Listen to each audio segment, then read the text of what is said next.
Welcome to south Indian cooking. இன்றைக்கி நம்ம பார்க்க போகிறது ஆனியன் பராத்தா. இது மார்னிங் பிரேக்ஃபாஸ்ட்டாகவும் எடுத்துக்கலாம், நைட் டின்னரு கூட எடுத்துக்கலாம். ரொம்பவே சிம்பிளாக இருக்கும் இது. இப்போ நம்ம வீடியோக்குள்ளே போகிறதுக்கு முன்னாடி நம்ம சவுத் இந்தியன் குக்கிங் சேனலை சப்ஸ்கிரைப் பண்ணாத பார்த்துட்டு இருந்தீங்கன்னா சப்ஸ்கிரைப் பண்ணிவிட்டு அப்படியே ஆல் ஆப்ஷனையும் கிளிக் பண்ணிவிடுங்க. இப்போ இதை செய்யறதுக்கு நான் 1 கப் அளவு கோதுமை மாவு எடுத்திருக்கேன். இப்போ மாவுக்கு தேவையான அளவு உப்பு சேர்த்துட்டு இந்த மாவுலேயே நல்லா மிக்ஸ் பண்ணி விட்டுங்க. இப்போ நான் பால் சேர்த்து மாவு பிசைந்து எடுத்துக்க போகிறேன். நீங்கள் இதுக்கு பதில் தண்ணி சேர்த்து கூட பிசைந்து எடுத்துக்கலாம். இப்போ சப்பாத்தி மாவு பதத்துக்கு பிசையாதீங்க லூஸாக, நல்லா பூரி மாவு பதத்துக்கு டைட்டாக பிசைந்துங்க. அப்போ தான் நம்மளுக்கு ஸ்டஃபிங் வைக்க சொல்ல ஒட்டாத வரும். இப்போ மாவு நல்லா டைட்டாக பிசைந்து எடுத்துங்க. இப்போ மேலே மாவு காஞ்சி போகாது இருக்கிறதுக்கு ஒரு 2 ஸ்பூன் எண்ணெய் சேர்த்து நல்லா பிசைந்து விட்டுங்க. இது நல்லா ஒரு 10லேருந்து 15 நிமிஷம் நல்லா ஊறட்டும். இப்போ நம்ம ஸ்டஃபிங் ரெடி பண்ணிடலாம். இப்போ மீடியம் சைஸில் 4 வெங்காயம் எடுத்து நீல வாக்கில் கட் பண்ணியிருக்கேன். இந்த மாதிரி நல்லா மெலிசாக கட் பண்ணி எடுத்துங்க.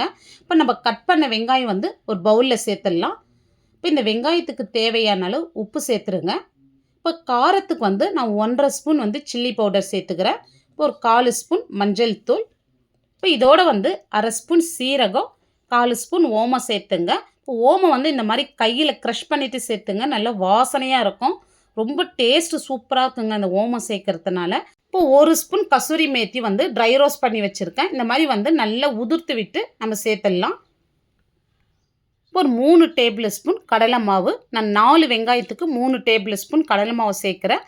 இப்போ ஒரு பாதி லெமன் புழிஞ்சு விட்டுங்க. மீடியம் சைஸ் லெமனில் பாதி லெமன். இப்போ ஒரு கை நிறைய பொடியாக நறுக்கின கொத்தமல்லி சேர்த்துட்டு நம்ம சேர்த்த பொருள் எல்லாமே இந்த வெங்காயத்தோடு நல்லா கலந்து வரணும். இந்த மாதிரி கட்டியாக இருந்தால் நல்லா உதுத்து விட்டு கலந்து விட்டுங்க. இப்போ நம்ம எடுத்த வெங்காயத்துக்கு நம்ம சேர்த்த மசாலா எல்லாம் கரெக்டாக இருக்குது பாருங்கள். இப்போ இது ஒரு சைடு இருக்கட்டும். இப்போ மாவு 15லேருந்து 20 நிமிஷமாக நல்லா ஊறின்னு இருக்குது. இப்போ உங்களுக்கு தேவையான அளவு நீங்கள் மாவு எடுத்துங்க. பாருங்கள், இப்போ நம்ம மாவு எடுத்துருக்கோம். இப்போ இதை நான் கிச்சன் டாப்பில் தான் தேய்க்க போகிறேன். இப்போ கொஞ்சமாக மாவு தூவி விட்டு உங்களுக்கு தேவையான சைஸில் நீங்கள் தேய்ச்சி எடுத்துக்கலாம். இப்போ ரொம்ப மெலிசாக தேய்ச்சிடாதீங்க, கொஞ்சம் திக்காகவே தேய்ச்சி எடுத்துங்க. இப்போ இதே மாதிரி இன்னொன்று நம்ம தேய்ச்சி எடுத்துக்கலாம். இப்போ பாருங்கள், கொஞ்சமாக ஆயில் அப்ளை பண்ணிவிட்டு இப்போ நம்ம ரெடி பண்ணி வச்ச மசாலா இதுக்கு மேலே சேர்த்துருங்க. இப்போ உங்களுக்கு தேவையான அளவு நீங்கள் சேர்த்துக்கலாம்.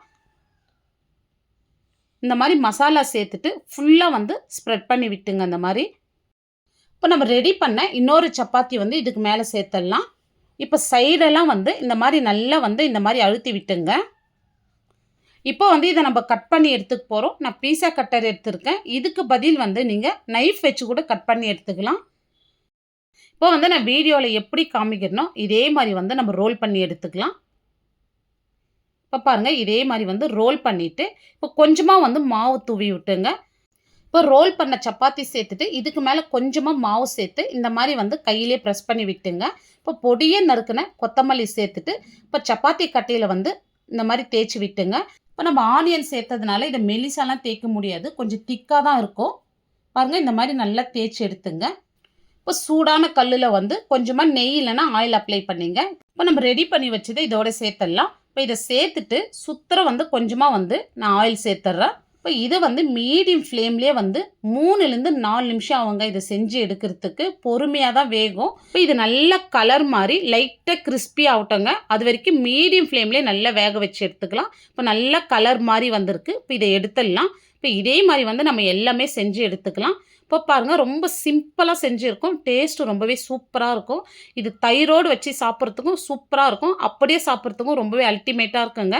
இந்த வீடியோ உங்களுக்கு பிடிச்சிருந்தா கண்டிப்பாக ஒரு முறை செஞ்சு பார்த்துட்டு எப்படி இருக்குதுன்னு சொல்லுங்கள். இந்த ரெசிபி உங்களுக்கு பிடிச்சிருந்தா லைக் பண்ணுங்கள், ஷேர் பண்ணுங்கள். நம்ம சவுத் இந்தியன் குக்கிங் சேனலை சப்ஸ்கிரைப் பண்ணாத பார்த்துட்டு இருந்தீங்கன்னா சப்ஸ்கிரைப் பண்ணிவிட்டு அப்படியே ஆல் ஆப்ஷனையும் கிளிக் பண்ணிவிடுங்க.